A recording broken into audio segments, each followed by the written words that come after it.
My name is Brianne Rothstein. I'm the Economic Development and Housing Director for the City of Brooklyn Park. Thank you all so much for joining us this morning. We hope you enjoyed your first breakout session. I know the one I attended was very informative and riveting on talent recruitment and attraction. So thanks to all the businesses here in particular who've joined us today. And we highly appreciate your patience as we navigate technology. Perhaps we are all used to fits and starts on Zoom and other platforms as of now, but thanks for your patience. These sessions are being recorded and they will be available after the forum today. We encourage you to turn on your videos and engage directly. I know it can be hard when there's lots of tempting multitasking to be done. The video keeps me honest, I know. So encourage that. And then as we go through here, it would be great if you could introduce yourself. It's hard for me to let somebody else control my PowerPoint, so it's really difficult for that. And so I think wanted to highlight a couple things. Hey, we're opening more area of the city up for business. The 101st Avenue interchange, which thanks to the county, to the state, to the city, and for that investment bonding money, we're able to, if you go up there and take a look, it actually provides a way for access to get in there and businesses to start to relocate or locate new adventures. We do have businesses that are growing locally here, and so we know that more will be coming. But this is just continuing to build out that infrastructure so that when businesses are ready to move here, we're ready to have them. And I think that's a very important part, is we are ready to move. And so when companies decide that they need to do something, they don't want to wait for roads to get built. And so this is ready. I encourage everybody to take a look up there, but it will help make it so that we can keep traffic off Winnetka. And so lots of improvements going on with that. So I think next slide. So light rail, I will share with you that the #1 reason why I ran for mayor last time was Blue Line. And the #1 reason why I ran for county commissioner was Blue Line. And so I know there are people who love it and there are people who hate it, and there are people who are indifferent, but we know that in Brooklyn Park, if you have transit, you have the ability for people to get to work. And a lot of our international businesses, if you look on 610, that have moved here, they're used to seeing transit that looks like what they see back in Japan or in Europe. And so us having the ability to have these kind of stops helps us attract new businesses. And we know that also allowing, I think, many people to have people get their jobs. And so having that ability for employees to get to work when you're car dependent, if something goes wrong with the car, you don't get to work. And I think I've had a number of business owners, small and big, talk about how the effects of not a reliable form of transportation for the workers to get there. So this, I think, will help. We know that we're going to have lots of stops. The hardest ones actually to plan are the ones in the middle of a field, because you have to have vision, and it's easier when you're talking next to the college and other things because you got to fit it in. And so we know that these are all still part of the plan. A little update on light rail quickly is just that for Brooklyn Park, the kind of desire to rethink how we do it because of Burlington Northern suddenly deciding, they loved us, and then a couple of years ago they decided they didn't love us. And so for Brooklyn Park's perspective, it would move the light rail in the middle of Highway 81. So really very little effect on our city and certainly not on our stops. So I think that what we see is what we're going to continue to see, and we just need the business community to work with us and help us continue to sell that. I think is there one more slide, Sarah? And like I mentioned, it's actually hardest to make a greenfield because you're put in the middle of nowhere and you have to envision what it's going to look like. But these are the kind of vision that we have. And I think if you do anything, our staff is really good about presenting a vision and then acting on that vision. And so we have continued to build out that idea of what light rail could look like at the north, up by the Target North headquarters, North Campus, and that we are continuing to fit new businesses will fit that model. So we're not just saying this is going to happen. It's going to happen by design. When we get the park and ride up there, we'll start to build infrastructure around it and to build buildings as well. So I don't know if that's the last slide, Sarah. It might be. So anyway, I just, continue to say that we depend on people. I know, in a few weeks I'll be moving to the county, but the lessons are still the same, that people, because of COVID, are still in need of help, whether it's a small business, micro, or big business, that we need to help people. And so we'll continue to do that. And I know that the city will continue to lead that way on that, and that we'll continue to work on light rail. But at the end of the day, Business Forward does one thing, and one thing really well, allows businesses to give us a voice and tell us what we're doing right and what we're doing wrong. And so now more than ever, we need to hear those voices. So I just want to thank everybody for attending the virtual meeting, and I hope the rest of the day goes well. So thank you. Thanks, Mayor Lundy. We're certainly going to miss your leadership, but we're excited that you're not completely going away. We'll still see you from time to time, I hope, at the county. So with that, hi, everybody. I'm Daniela Lorenz. I'm the Business Development Coordinator for the City of Brooklyn Park. I'm really excited that so many of you have been able to join us today. And I just really quickly want to invite Jay Strobel, our City Manager, to share his screen to give an update about some city developments going forward. So Jay, the floor is yours.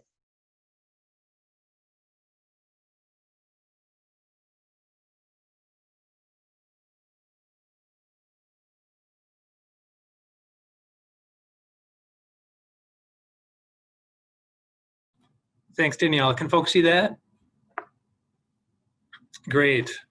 Well, first of all, thank you all for joining us today, and thank you for being part of the Brooklyn Park community. As the mayor said, the businesses within our community are so important to the fabric of what Brooklyn Park is. So I'm just going to walk through a handful of slides today just to talk a little bit more about Brooklyn Park and all the great things that we have going on. I wanted to start out by talking about our Brooklyn Park 2025 goals. So back in 2016, we engaged over 2,000 community members and asked them what aspirations they have for our community. And they landed on these 6 goals, which were having a united community, having beautiful places, a thriving economy, having Brooklyn Park be healthy and safe, addressing our equity issues, and then having effective, engaging government.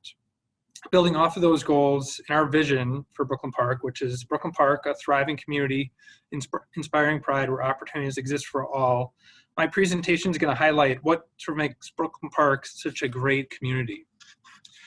So the first area I'm going to talk about is how Brooklyn Park is home to a diverse, united, and thriving community. I want to start out by doing that by walking through a few demographic highlights. So as most folks know, Brooklyn Park is the 6th largest city in the state, the 4th largest in the metropolitan area. We're home to over 50% of our residents are people of color. We're also a very young community with a median age of 34 compared to the state and the national average of 38. 20% of our residents were born outside of the United States. So we're clearly a community that's a true United Nations city. Also, 25% of our residents speak a language other than English at home. So we see our diversity as one of our greatest strengths here in Brooklyn Park.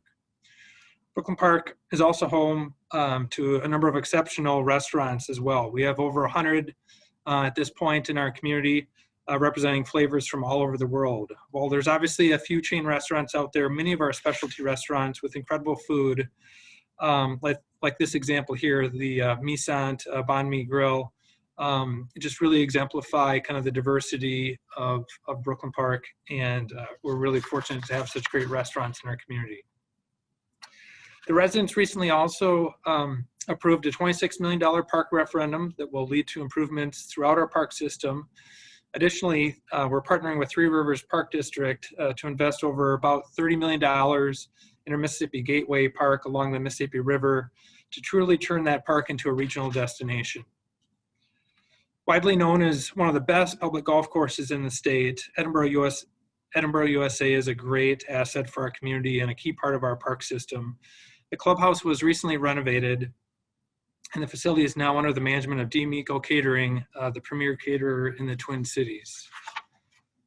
As an example of one of the parks that we are renovating, River Park here, which you sort of see a conceptual design for its renovation, is right along the river. It's a great spot to go kayaking, to have a picnic, to go fishing, to go throw a ball. We'd really encourage folks to check the River Park out if you If you haven't been there before, our renovations will be complete this upcoming summer, or this summer of 2021. Brooklyn Park is also known for having great housing in every price range and for every age. With the diversity of our community comes great community gatherings, whether that's our historic Tater Tays festival that we hold every year, our Ebo Fest, or programs from our Park and Rec department. There's always something fun going on in Brooklyn Park. In recent years, we've also had a renewed push to make Brooklyn Park an age-friendly community, where we're now part of the formally an age-friendly community designation, where we're really trying to take some tangible steps to put amenities in place around housing, safety, transportation, and other engagement aspects for those folks in our community who might be in their 50s, 60s, or older.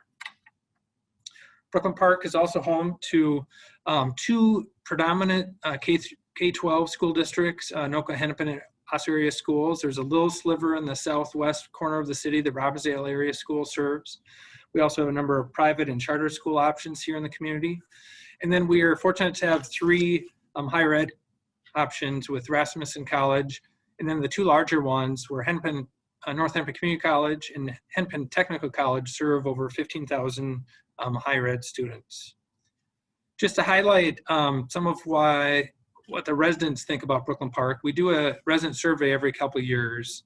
And these are just a couple of the stats that highlight how great the residents think that Brooklyn Park is. So 88% rate the quality of life is excellent or good. 84% would recommend others to live in Brooklyn Park. Overall, people feel very safe in Brooklyn Park, almost 90%. We're a very connected community, as you can tell by those next two stats. And then overall, people really love our park system. The next kind of chapter of my presentation is really to talk more, a little bit more focus on businesses and jobs. Brooklyn Park is home to over 32,000 jobs and climbing. We anticipate at least being at 40, potentially 50,000 jobs by 2040. We have a pretty healthy average weekly income in Brooklyn Park. And we've got a very diverse Brooklyn Park business community, obviously highlighted by a number of manufacturers within the city. We're also home to a number of global businesses, as Mayor Lundy alluded to, home to a number of large corporations that have footprint all over the world. Organizations like Takeda and Target and Tesla and Amazon, Olympus, Caterpillar are just some of the ones here in Brooklyn Park. Also home to a number of mid-sized businesses, Design Ready Controls, Diversified Plastic, and others, to name a couple. And then obviously, we've got a great entrepreneurial spirit here, trying to help folks just starting their businesses make Brooklyn Park their home. A few recent additions have been Curita, a water solutions company, and then recent expansions have included Certec, a medical equipment manufacturer, and then Nystrom, a building materials supplier. Sydney Sherman's going to talk a little bit more about sort of what's currently underway and some of the what to expect in the future in terms of some of the planning work going on at the city. So it's great, even during this time of COVID, that we continue to see investment happening within Brooklyn Park, both in terms of new businesses and expansion. So I want to thank everyone for that. In terms of business development programs, we always want to be nimble, work in coordination with the state and other partners of trying to support our businesses and coming here, growing here, and staying here. The biggest advice I can give around this would be to connect with Daniela Lorenz. She's your sort of one-stop shop in terms of connecting you with what resources you need. And then finally, just one last opportunity. Mayor Lundy touched base on a lot of exciting things that are going to be happening in the future in Brooklyn Park.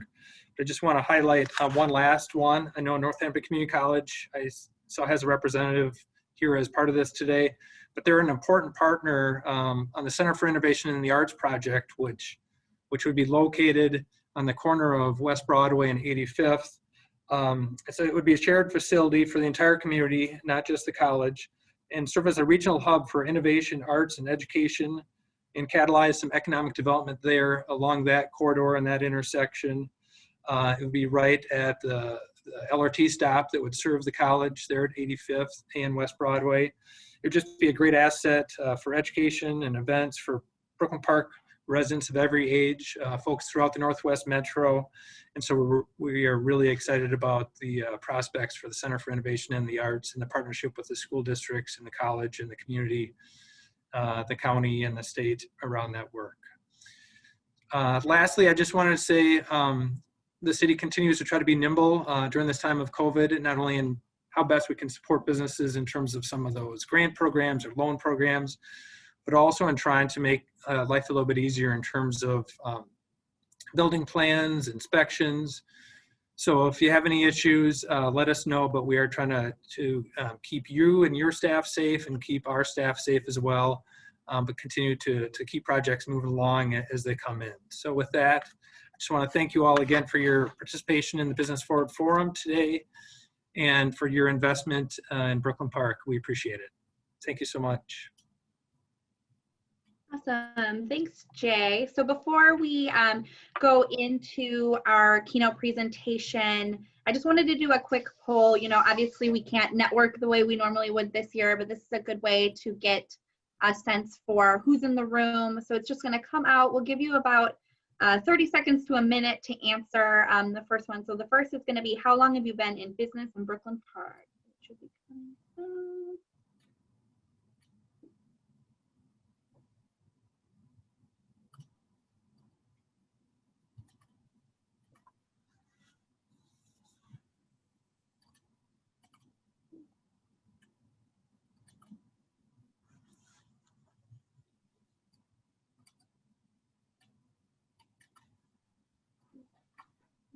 Looks like answers stopped rolling in, so we will show what the results look like for that. Looks like a lot of long-term businesses here, which is great. All right, and then we've got one more. Just want to know if you've attended the forum before, so it'll come to you.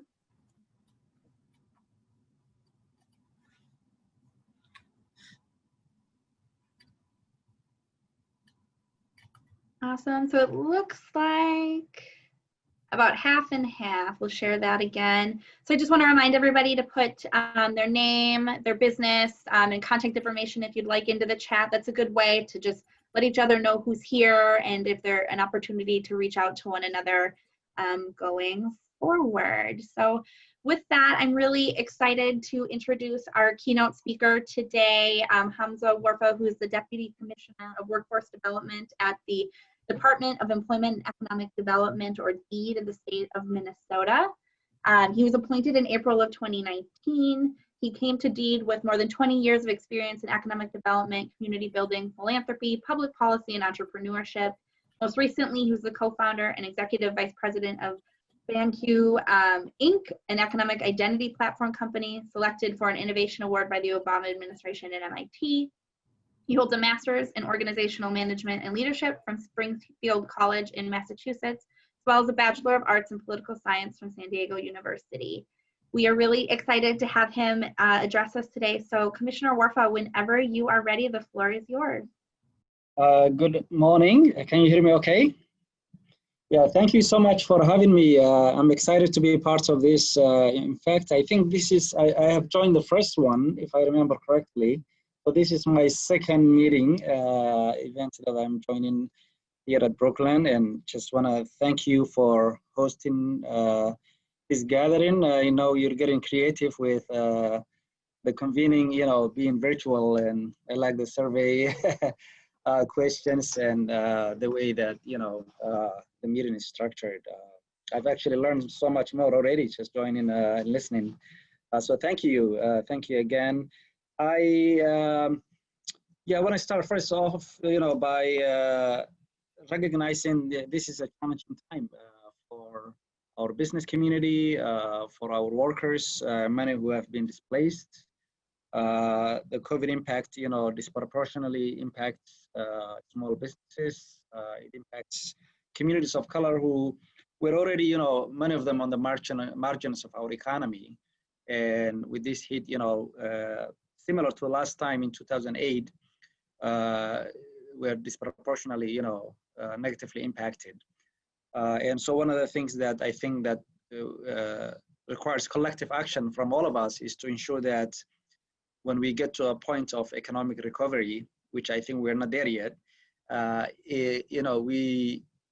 we learn lessons from the 2008 economic recession and ensure that folks who were left out, last time have an opportunity this time in the recovery, and ensuring that our recovery is one that's inclusive, one that addresses a tailored approach to meet the needs of those who are most impacted by COVID-19. And so grateful for the work that, at the community level, city level, county, and state level that, we all have been engaged. I am a believer of entrepreneurship and the role that entrepreneurship plays in public policy in our community, and that it isn't just a business, but it's really a community, and the creativity and the approach of businesses, has a profound impacts on all of our different sectors. So just really recognize that. I come from a family of entrepreneurship. I'm originally from Somalia, and before the Civil War started, both of my parents were very successful entrepreneurs in Somalia, and recognizing that, we left Mogadishu, Somalia when the Civil War happened and came to a refugee camp in Kenya, where the only number that we had was a statistical number on our head, essentially, as our identity, and not the recognition of the enormous contributions that my parents, have made, and the accomplishments, entrepreneurship accomplishments. And while this is drastically different, it's still once in a century, public health, economic crisis that we're in. So resiliency and creativity and innovation becomes really a success factor for all of us. And so over the last 8 months, as the COVID-19, hit all of us, we really took a tailored approach, both in how we do and what we do. So let me start first off with the how.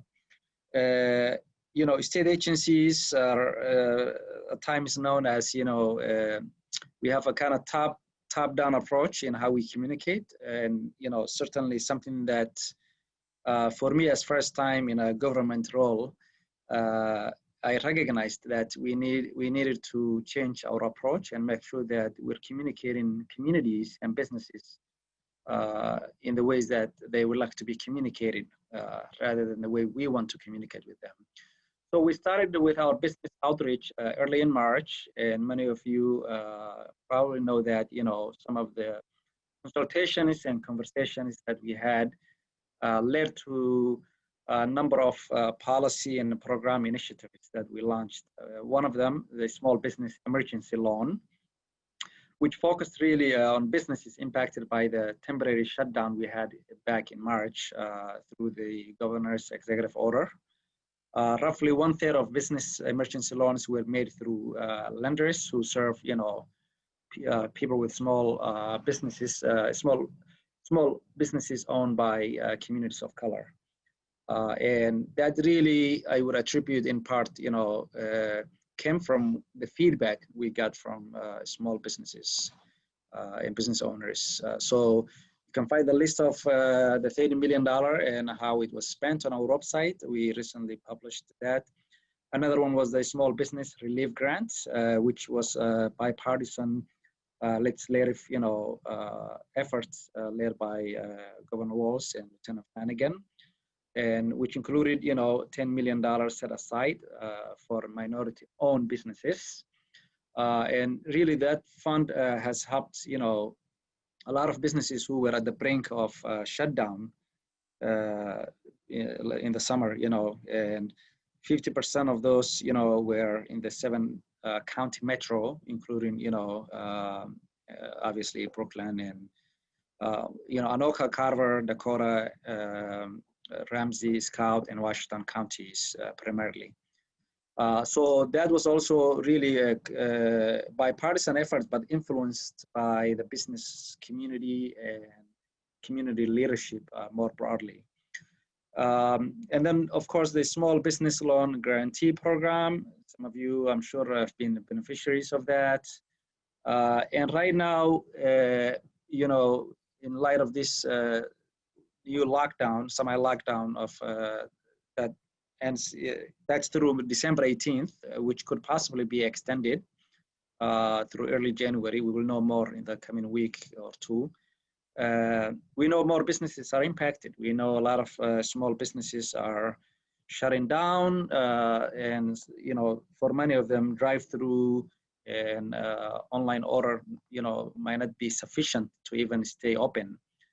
So we are currently in discussion with an emergency aid package that will focus on the service industry, specifically hospitality, and that we're hoping that, you know, there will be a deal with the Senate and the House, you know, with the special session next week, ideally. So conversations are happening as we speak, and we are hoping that it will lead to meaningful aid package that would provide opportunity for the small businesses to remain, you know, solvent as we get to a point where there is vaccination and businesses can safely open. So that's really the focus of this week and in the coming, you know, few weeks. When it comes to overall forecasting, I think we are, as of October, regained about 52% of wages and salaries that we have lost in March and April. That was in part due to better than expected, you know, early momentum that we had over the summer. But we also know that things are slowing down a bit now with this semi-lockdown again and business, you know, closures of the last few weeks and in the coming weeks. So we are anticipating that for us to return where we were in March when COVID hit, in terms of gaining all the jobs lost, it will probably be late September, October 2022 to possibly early 2023. Just the same way that, you know, the forecasting was better than projected, this projection can also improve, which we hope would be the case. But, you know, a bit of good news this week with the 600 plus million surplus and the reduction of the overall budget forecasting, which initially we thought would be somewhere close to 4.5 billion deficit, became much better news, right, with this November forecast that shows 1.4 billion. But, you know, the one that will decide and will have the policy implication is the February forecast. So let's hope that it will be better than current projections as well, but also manage expectations that it might not be so.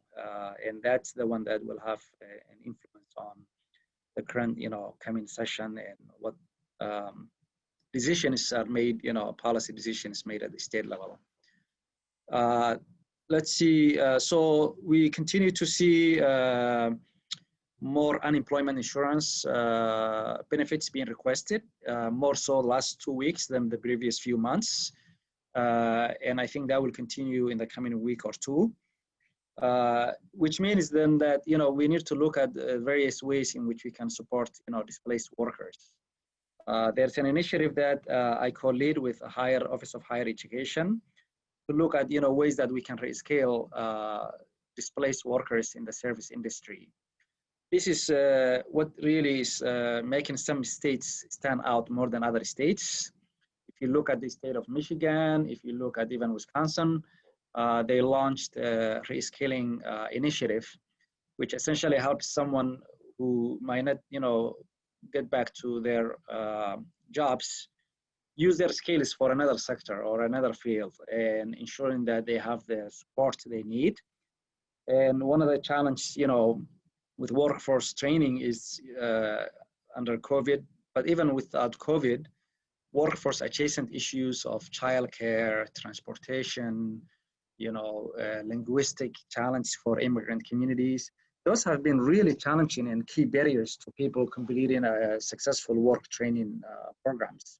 So we want to make sure that we collectively address those issues, and it's something that we will be bringing to the coming session. Both looking at programmatic change and requests for funding, but more importantly, looking at systemic change. One of the systemic change that we are having conversations with stakeholders is Workforce Development Fund. Some of you might know that this fund is a fund that was established in the 1980s. And it's essentially 10% tax reduction from employers. But the original intent of the fund that's not really aligned with the workforce needs of today. So we want to make sure that the issues that I was just mentioning of workforce adjacent issues are addressed through the Workforce Development Fund change that would lead us to address those. Because at the current structure, some of these things are not possible because the legislative language is written in a way that prevents us to address those issues with the fund. So we will be reaching out to businesses in the coming weeks to solicit your feedback. We will be reaching out to community nonprofits and really all different stakeholders in the workforce development space. So possibly expect a request from me and our team on presentation about the Workforce Development Fund in ways that we can overhaul and make changes to it. I didn't mean to give a long talk. I wanted to make this more of a conversation and really listen and learn and take questions. So I'll pause there. Yeah, we do have a few minutes if anybody has any questions for Commissioner Warfa. You can put them in the chat too, and I can read them. So I've got a question, Jerry Steele, and I'm an immigrant from Jamaica, and I've been working here in Brooklyn Park for many years, but the diversity in Brooklyn Park, I just love it. You know, I wouldn't live anywhere else in the United States, except Florida maybe. But trying to get youngsters in construction has been a challenge. We need so much youngster. I saw as an opportunity. I have an opportunity to talk with the governor right after the George Floyd thing. But my main question is, what can the state or Brooklyn Park do to utilize these youngsters in construction? There's an opportunity there, and we're just not tapping into it. I try, but it's too much for one person. We need government. I pass there. Sure. Thank you, Jerry. Excellent question. And I think that the issue of young people and lack of opportunities or access to opportunities is really amplified more over the last 6-7 months with COVID, with the impact of systemic racism and violence, and the civil unrest. And so we launched an RFP process that's still open out there. Folks can apply who are actually now, it's a pilot, so we limited to current grantees of deed. But our goal is, we prove this as a model and then expand it and open to broader RFP process in the coming months. The goal of this is really, as you said, tap into young people who, can contribute and get our economy back on its feet. And what's unique about this program is we recognize the number of barriers that young people are experiencing. So we structure the pilot RFP process to ensure that, it's training with case management. And we included a stipend, 2-month stipend, so that young people are placed at a job specifically. Construction is an area with a lot of opportunities, in terms of family sustaining income and high salaries. but there's often barriers to some of the training, challenges that are not, I would say, culturally specific and relevant.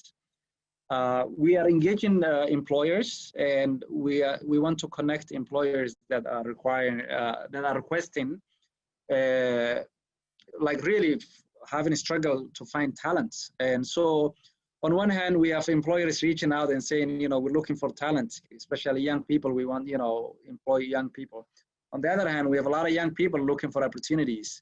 So what we're hoping to do with this RFP process is that we use this as a pilot to show if young people are provided with the wraparound services they need, they can extremely help, advance our economy. They can help our employers. They can certainly help themselves with family sustaining income.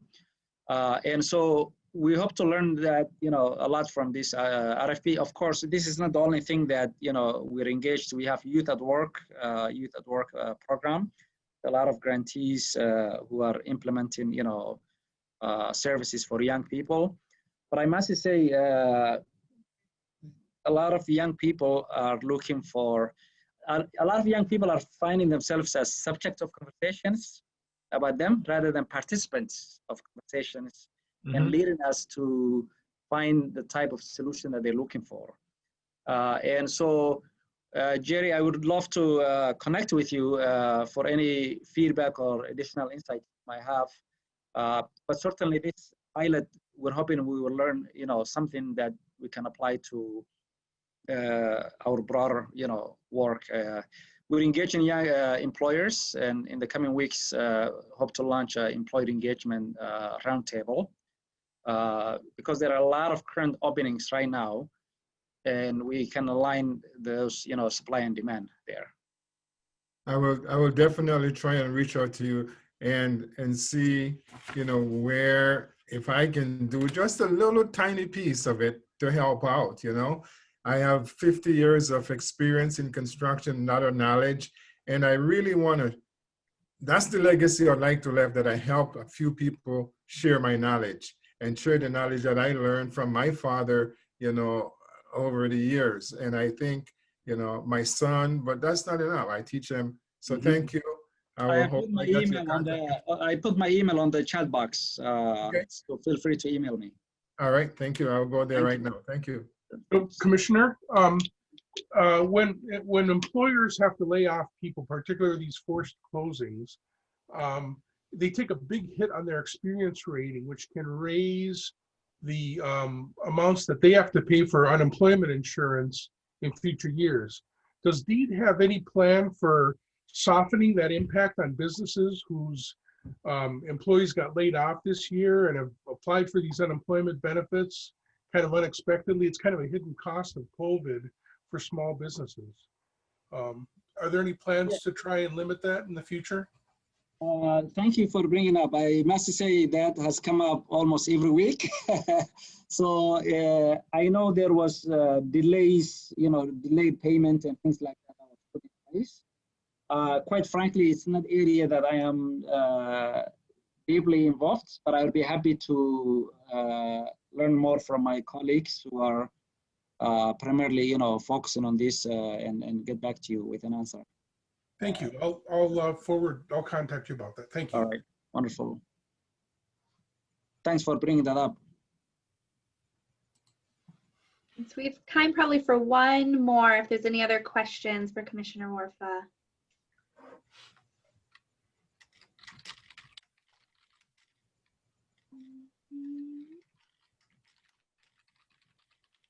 Hearing none. There was one that I got in the chat. I want to make sure that I find it here. Commissioner Warfa, would you mind just giving a kind of a broad overview of what the Workforce Development Fund is? What does it include and what changes are actually being discussed to that program? Yeah, so I think if I summarize it in like a minute, so essentially the Workforce Development Fund contributes to the different part of funding that DEED provides. So like competitive grants, what used to be called, I guess, for some equity grants. Portion of that comes from there. Let me see if I can, 1 second, if you don't mind. There's one, never mind. I guess we can do a full presentation about it, but essentially the Workforce Development Fund was established in 1980, early 80s. It evolved over time with different, tax rates and all of that. It provides, all training, workforce training opportunities. Portion of it goes to Department of Labor and Industry. Portion of it, provides disability determination services. There's a portion that goes there. Most of it goes through our employment and training programs, like Pathways to Prosperity. It goes to some of the direct appropriation. Most of the direct appropriation funds comes from the Workforce Development Fund. And so what we want, what we have heard consistently is that, the need for shared performance metrics across all different workforce training programs, aligning resources with outcomes, ensuring that the fund, in the training programs are meeting the needs of those who have the greatest needs. If you look at the, population growth over the next, 1 or 2 decades, 70% of the population growth will be coming from communities of color. So we want to make sure that those funds, aligns with the needs and the populations that are in need. When the program was established, as I mentioned, the fund was established, population demographics were different. The way people consume content was different. The type of population was, was completely different. In fact, at that time, I myself didn't know where Minnesota was. I barely knew United States.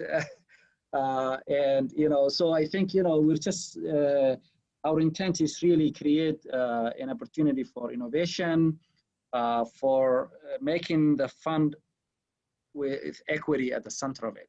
And so we will reconnect with you with some of the specific changes that we plan to do. Excellent. Well, I just want to thank you again for joining us. It was great to have you here today. A lot of really good information. And again, Commissioner Warfa's email is in the chat. So if you have any other specific questions, follow up with, I'm sure he'd be happy to direct you or answer the questions you have. So thanks so much, Commissioner Warfa. Good to see you. Thank you. Bye. So next I'm going to introduce our planning director, Cindy Sherman, who's going to give us a presentation about some exciting new developments in the city. Cindy, whenever you are ready. Okay, so you're meeting the technology challenge planning director, who would much rather be eating a cheesecake at the Edinburgh golf course, but that's not going to happen. So let's get started with our development update. Can everybody see the screen? Okay, good. So far, so good. Positive. Okay, so I'm going to go really quick. If I can figure out how to advance my screen. Oh, that's a problem. I think it's just the space bar, Cindy. Say that again? Space bar. It's not working. You should just be able to click down or next on your arrow. Not working. Click on the slide part first. Yeah. Say that again? Click on the slide. Oh, there you go. Isn't that interesting? Okay, Yeah. Thank you. Thank you. Teamwork makes the dream work. There you go. All right. Well, first of all, thank you everybody for being here today. This is kind of fun and adventurous. My name's Cindy Sherman. I'm the planning director with the city, and I feel like I've been here for a long, long time and really enjoy this day normally when we all gather, but it's a little different this year, and that's okay. So I always like to start with a map that shows where Brooklyn Park is, because, you know, we're really close to Minneapolis, the epicenter of our commerce world, and the work that we do, you know, really supports the region, including Minneapolis. Jay already touched on this, but we're the 4th largest city in the metro, and you know that is possibly going to change with the census. We're getting close to Bloomington, and we have more growth happening than they do, so we'll see what happens when the census numbers come out in a year or so. So what I like to do is talk about things that recently opened. From a new construction perspective, that's really my focus is for new projects, new developments. So first we have the International Brotherhood of Electrical Workers. They built a new headquarter facility down on West Broadway, just south of 694, and moved their facilities out of Minneapolis where they'd been over 100 years. They just had a need for additional space. It's a great location. It's their office space as well as a training facility. And they do also have the ability to rent out their hall for other things if people are looking for a place for meetings or something like that. We have Chick-fil-A up at the Stone Mountain Plaza that recently, not as recently, but did open earlier this year and are doing quite well. This is New Creations Daycare, which is a new daycare facility that opened up on Oak Grove Parkway, just to the west of Noble Parkway. And this is Enterprise Rent-A-Car, which is a new facility for them. They previously had a smaller use just to the south of this existing building, which is right across from Fleet Farm. This allows them to have truck and car rental, which is something that they had seen a lot of interest in. This is Oak Village, which is a new townhouse project proposed and built by D.R. Horton, which is on the corner of Regent Avenue and Noble and Oak Grove Parkway. It's a 56 unit kind of infill project. Is one of the last pieces available for housing in this part of the Oak Grove development area. Then this is Urbana Place, which is a senior housing project that was recently opened. This provides very limited assisted living up to memory care services. So it's really kind of whatever person's needs are, they can meet you there. 100 units, as I said, and this is right on 93rd Avenue at 94th, so just to the east of Zane Avenue. And this is Panera Bread, and I always joked that when Panera came to town that whoever built it would be a king of Brooklyn Park, or queen of Brooklyn Park. In this case, it was a king, because people were just clamoring for it. Well, now they're open and they're doing well. And that, I'm sorry, Panera is just south of Quick Trip on Zane and Oak Grove area. And then this is a project called Motivate Homes. Excuse me. It's a 16 unit facility in 2 buildings. It provides assisted living, and it's more medical care assisted living versus a senior assisted living. So if you have a condition or something where you are wheelchair bound, for instance, this is a place you could live at any age and get assistance in your housing and living needs. This is public storage down on Lakeland Avenue, which is just kind of a cute little building. Kind of sits as a little cube out along Lakeland. They tore down an old kind of yucky building and replaced it, redid their landscaping, kind of refreshed the site, and it really looks much nicer than it used to. So it's a nice reinvestment. And then these are projects that are under construction but aren't yet open. Some of these are on the edge. So since I did this presentation last week or put it together, some of them may have opened, but for today, they're still under construction. This is the old Tim Hortons site at the corner of Zane and Xylon and 85th Avenue. Tim Hortons did not fare well in the United States and in fact closed all of their facilities. So this sat empty for a little bit. Kentucky Fried Chicken has actually purchased the property and is remodeling it for one of their new prototype stores, which is a little more focused on drive-through, which fits in with the COVID world. And then they will have a small eat-in area as well, but they're on target to open shortly after the first of the year, but in remodel right now.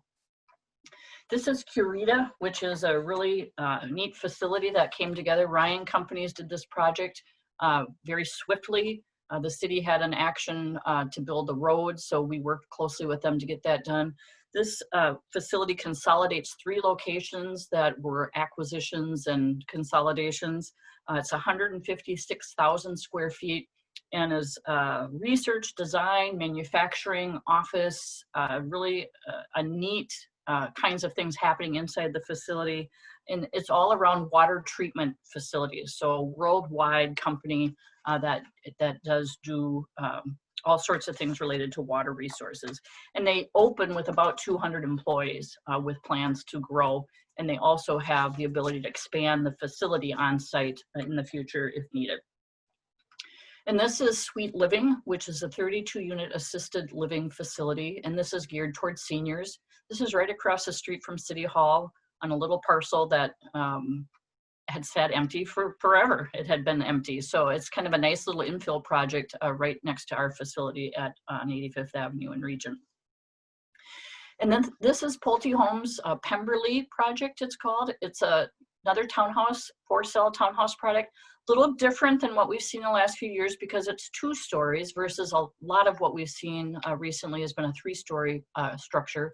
So this offers another choice in housing in the community. And again, this is about 104 units right on 93rd and Regent. This is a picture of Stone Mountain Plaza, which is a multi-tenant leasable building up at the Stone Mountain neighborhood development where Chick-fil-A and Freddy's is and the Stone Mountain Pet Lodge. This is just getting finished. It's available for lease, multi-tenant. They do have 2 areas that are designed for outdoor eating if we get a restaurant that wants to locate there. And now the next are projects that are approved but have not yet started construction. So the first is Raising Cane's, which is proposed to be located just south of Panera. So they've gotten all the city approvals and are just awaiting starting construction with a building permit. This is a project called A1 Reliable. They are a home health care provider that have provided care in more of a single family home setting, and what they've decided they wanted to do was build a facility. And so this is up to 32 rooms for providing care, and it's a range of care. It's not just elderly, but it's all sorts of different kinds of care that can be provided in in-home setting for people any age that need help. And this is the Brookdale Convenience Center. This is at Brookdale and Humboldt, which is an old 1950s style existing convenience store. And the proposal is that they will tear that down and rebuild a new facility that will include the gas station continuing, and then also adding a deli into the facility. And this is Data Bank, new data center that's proposed to be constructed just off Winnetka Avenue and Oxbow Creek Drive. 97,000 square feet with a second, and that's their first phase. They do have the ability for land and construction to add a second phase for that. And again, nearing ready to issue a building permit, but haven't quite gotten there yet. And then this is a hotel, Wood Spring Suites, and this is up at the end of Winnetka Avenue, right as it bumps into Highway 610. So this is a 126-room, 4-story hotel that will serve that part of the community in the business park up in that location. And then this is 610 Junction, which is an area on the west side of Highway 169 at 93rd Avenue. And these buildings have been approved for construction for United Properties. They actually got approval for 4 buildings, and the first 2 got to an approval level where they are ready for building permit. They are in for building permits. We actually have a meeting later this week. I don't remember if it's today or tomorrow, to talk with them about some users they have in mind. So we do expect these permits to get issued fairly soon. And again, it's that these are a little bit smaller building. The newer buildings we're seeing up in the North Park area, about 200,000 square feet. These are more in the 95 to 100,000, 115,000 square foot size. It gives a little different option for multi-tenant users or single tenant users that come into play. And then finally, this is Highview 610. Which is a development proposed at the end of Louisiana Avenue, right near where Olympus is. There's a vacant lot that fronts along the ramp to Highway 610.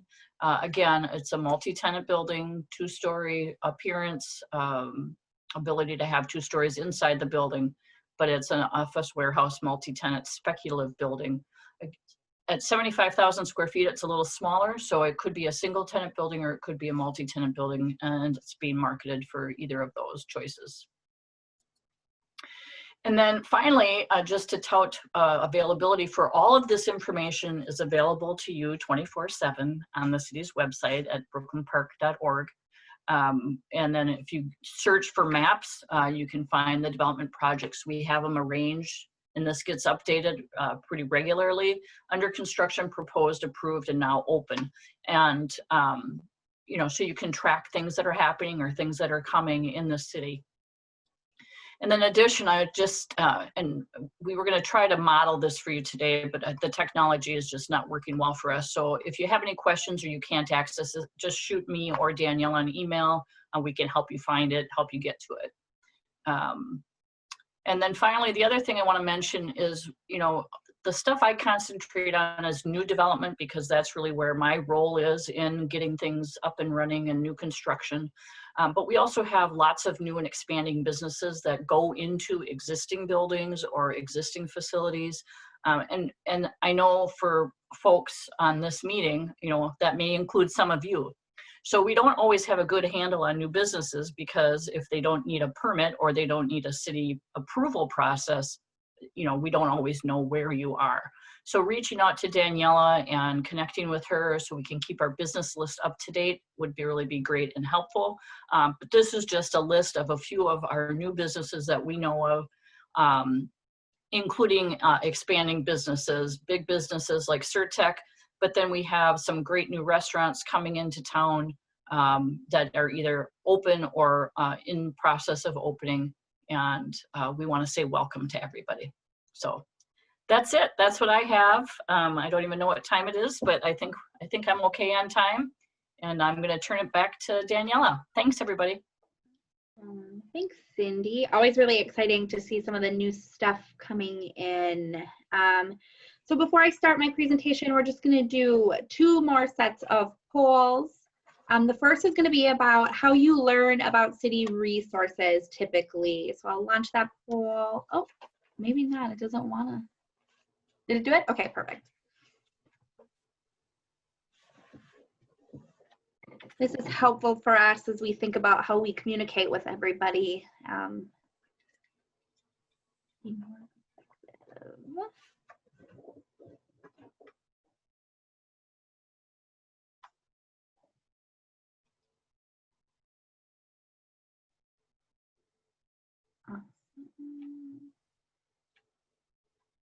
A few more seconds, and it looks like the results are stopping and pulling.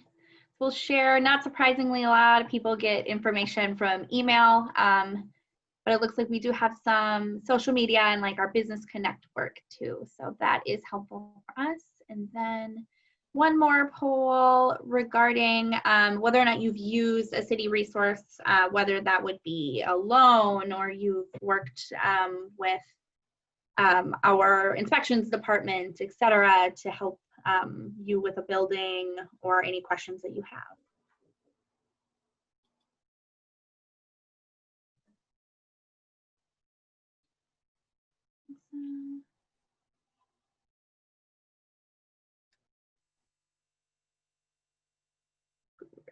So it looks like we've got a lot of people in, and it looks like a lot of you have used stuff at the city before, which is really excellent. We like to hear that. And as always, if you've got questions or anything about those programs or how you can use the city, we are happy to help you. So I'll stop sharing that.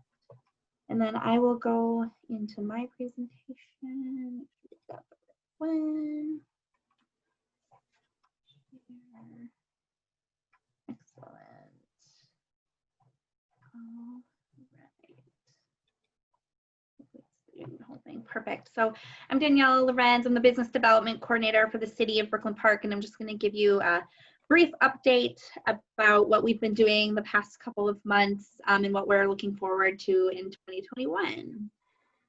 So before we get too far in, again, I just want to highlight what Brooklyn Park's business community is and who we are. Jay and Cindy both discussed this for new and existing businesses. But again, we're a community of more than 1,500 businesses, probably many more than 1,500 businesses that employ more than 30,000 people in the community, with a goal to get to about 40,000 jobs in the community by 2040. And Again, our businesses, much like the rest of our community, represent a really diverse and wide range of types and sizes and industries. This is just a snippet of a few. So as you can see on the side, there are some locally owned mom and pop shops, some really great, unique restaurants, all the way up to those larger international manufacturing and those regional manufacturers as well. And again, it's impossible to get everybody on these slides, but we know that there are so many businesses out there that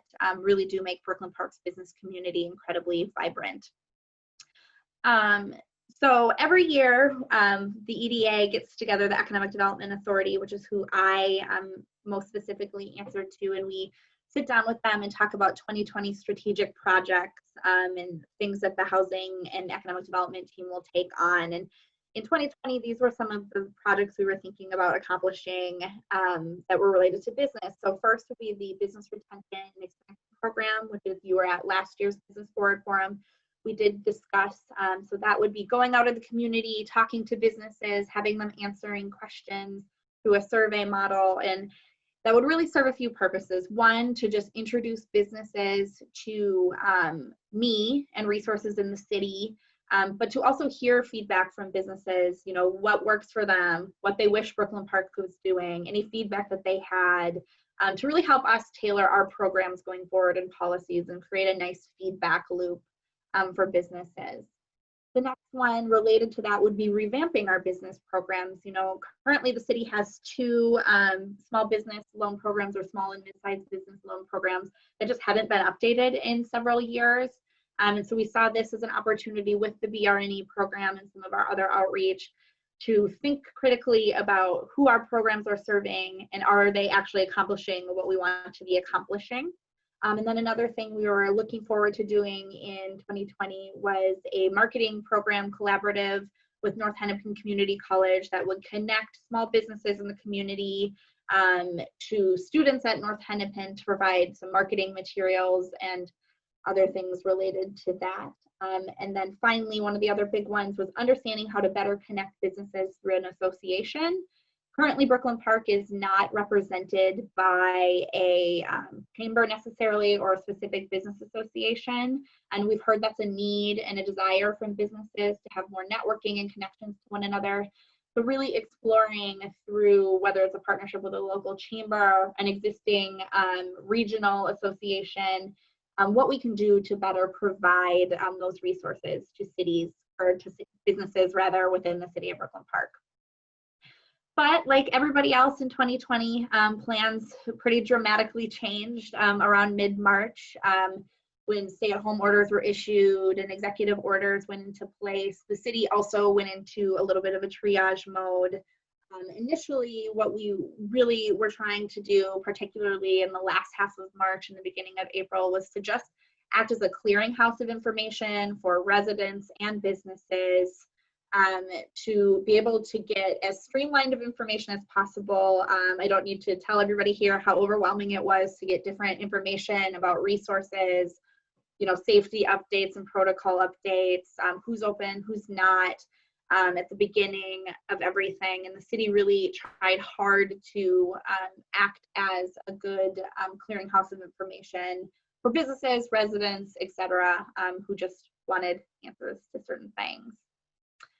So we did start to have a more strategic way that we were reacting to COVID in April of 2020. We wanted to be able to get a better handle on how our businesses were feeling. We also did some resident surveys as well, but we did a business survey to understand how best to help and tailor some of our programming, or if we needed to create any programming for businesses as they were kind of navigating COVID-19. So over 60 businesses responded, and not surprisingly, big concerns were primarily about paying rent and payroll obligations, particularly when you have a massive reduction in revenue or no revenue at all if you were a business that was subject to close due to the executive orders. So we used that information that we received and decided that the city should go forward and create a small loan program for businesses. We worked with the Brooklyn Park Development Corporation, or the BPDC, on an emergency deferred loan for businesses. So that would be a loan up to $5,000 with payments deferred for 1 year with the possibility of forgiveness. In order to qualify for this program, you had to be a business in Brooklyn Park, have 20 or less employees, and you needed to be able to show a COVID-19 impact or state a COVID-19 impact. So that program ended in late May, and we were able to start getting funding out to about 73 businesses in early June.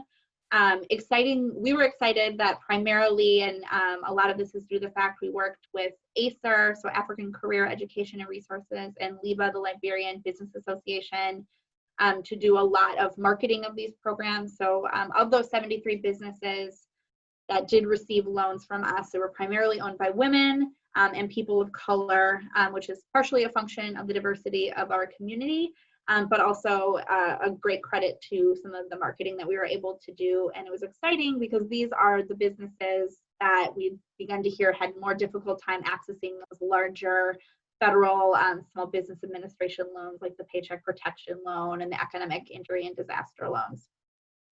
So we're still doing a little bit of work around that loan to determine eligibility for forgiveness and what that looks like to make sure we're setting our businesses up for success who did receive that, and whether that means turning it into a grant or paying it back. So in fall of 2020, we also received an allocation of coronavirus aid, relief, and economic security, or CARES Act dollars that we used to create 3 programs, one for residents and community grants, one for nonprofits in school and organizations that were providing assistance to people in Brooklyn Park, and then finally a business assistance program. So that business assistance program specifically looked a lot like the BPDC loan program, had to be located in Brooklyn Park, 50 or less employees, show COVID-19 impact, and the difference here was eligible expenses related to COVID-19 as outlined in that CARES Act. And we did also allow nonprofits to access the business funds if they could show a loss of revenue related to COVID. So we did have a few nonprofits that ended up receiving these funds as well. So who did it help? Almost 90 businesses received more than $900,000 in grants. We opened the application in about mid-September and officially closed the program November 15th. Overall, through all of the CARES Act programming, the city was able to deploy about $2.6 million of funds into the community through those 3 different programs, plus a 4th program to help landlords, help residents who might be behind on their rent, pay off their rent, which is really exciting to get some of that money back out into the community that we know really needs it during a pretty uncertain time.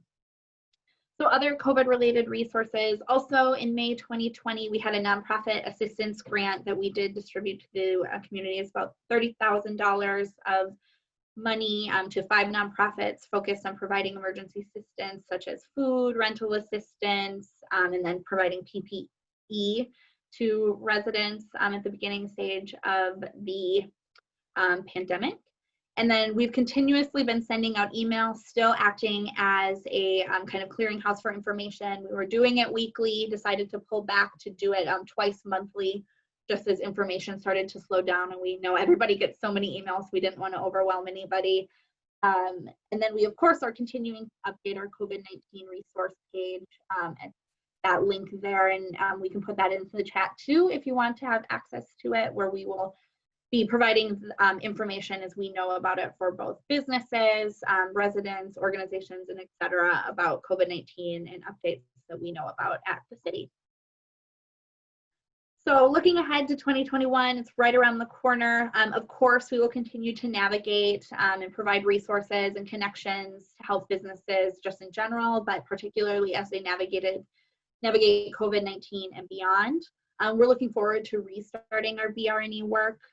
You know, everybody has probably done a Zoom or a Teams meeting by now, so we think we can restart some of that virtually and then resume in person once it's safe to do so and everybody is comfortable, because we still find that work incredibly valuable.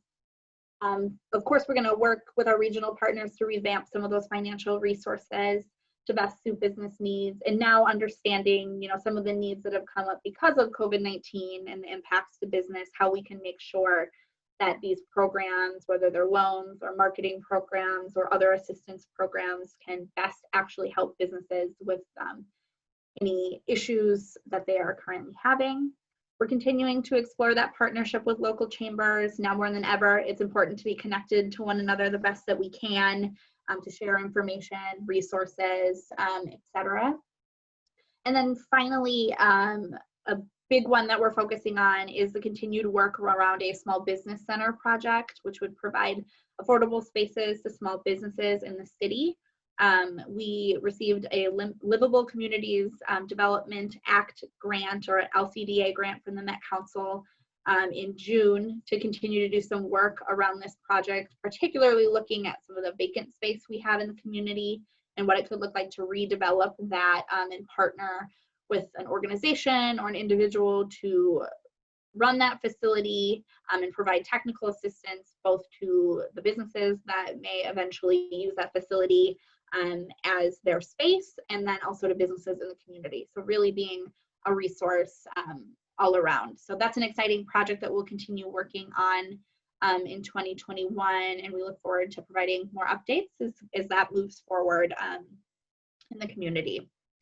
So I wanted to touch on any current available resources that we know about. So from the federal level, the SBA still does have economic injury disaster loans available. So those are up to $2 million of low interest loans. There's no potential for forgiveness, and there was a grant associated with this early on, but that funding so far has dried up. There's always possibility that it is replenished as Congress acts on it, but we will just be waiting and seeing, and of course we'll share out information as we know about that. In terms of some technical assistance resources, Elevate HC is a new platform through Hennepin County, and we can share that link in the chat as well.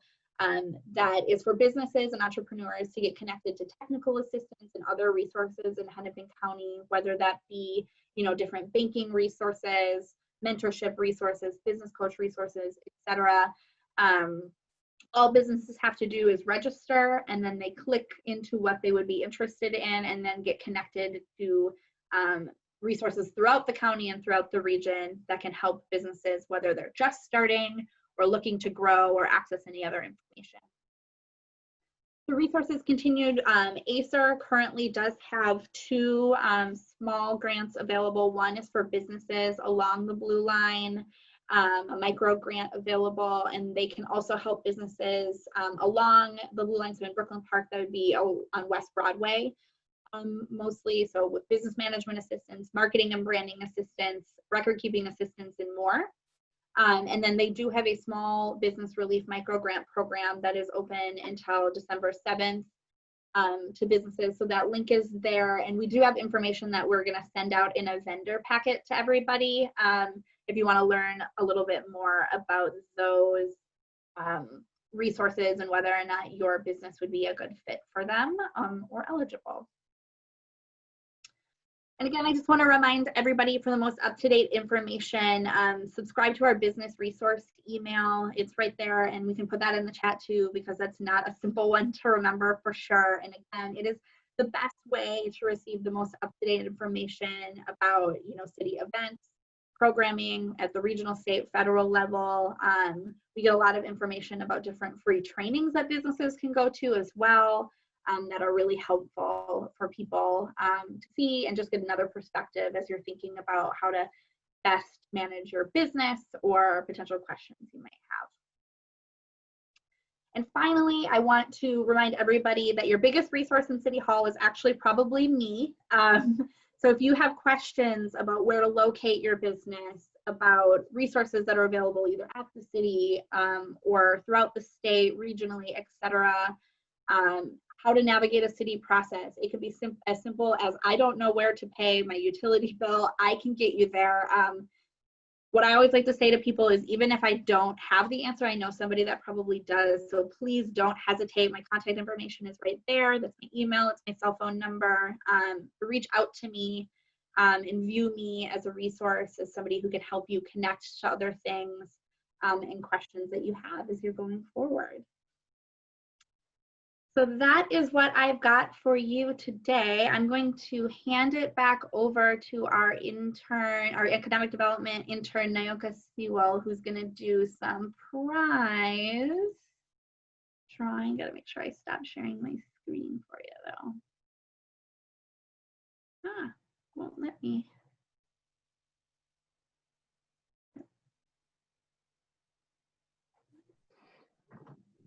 All right, so while Daniela is trying to stop sharing her screen, hello everyone. As Daniela said, my name is Nayoka. I am the Economic Development and Housing Intern with the City of Brooklyn Park. And today, it wouldn't be much of an exciting day if we didn't do our prize giveaway. So we did choose 4 people randomly for a prize giveaway today. And I have a few names here. So if I call your name, if you could just let me know if you're here. And after I announce the winners, I will be sending out an email after our event today to you so we can figure out a way to get your prizes to you guys. All right, so the first person I have here is Felicia Gregg. Is Felicia still with us? All right. The next person I have here is John Hacker, your second prize winner. Is John with us still? John Hacker. All right, so everyone's hearing me correctly. Okay. Our next person is Edna McKenzie. Is Edna with us still? No, okay. All right, and then our final person is Joe Pickett. Is Joe with us? Oh, Edna, you are here. Congratulations, Edna. You did win a Bluetooth headphone from us today from Amazon. So congrats. All right, let me see if anyone else texted me in here. No, all right, so again, our winners are Felicia Gregg. Felicia won a $25 lemongrass gift card. And then John Hacker won a $25 gift card to Mandarin restaurant. And then Edna McKenzie, you won a Bluetooth headphone. And then Joe Pickett, you also won a Bluetooth headphone. So once again, thank you all for taking the time out to join us today. I'm gonna now hand over to Brianne. Thank you, Nayoka. Oh, that's so anticlimactic compared to when we're actually in the same room together. We've got people coming on down like they're at the Price is Right.